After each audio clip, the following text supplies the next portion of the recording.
একবার এক ব্যক্তি হযরত আলী রাদিয়াল্লাহু তাআলা আনহুর কাছে এসে জিজ্ঞাসা করল যে আপনার স্ত্রী কেমন আছে।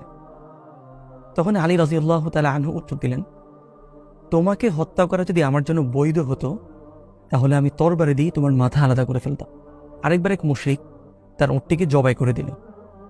তখন কেউ তাকে জিজ্ঞাসা করলো যে তুমি তোমার উটটি জবাই করে দিলে কেন? তুমি চাইলে তো এটা বাজারে বিক্রি করে দিতে পারতে।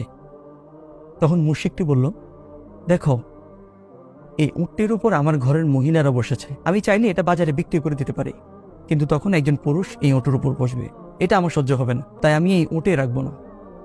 আরেক বিখ্যাত ঘটনা, হযরত সাদ ইবনে উবাদা রাদিয়াল্লাহু তাআলা আনহু একদিন রাসূল সাল্লাল্লাহু আলাইহি ওয়াসাল্লাম সাহাবায়ে কেরামদের সাথে ব্যভিচারের শাস্তি সাব্যস্ত হওয়ার জন্য সাক্ষীর আবশ্যকীয়তা নিয়ে আলোচনা করছিলেন।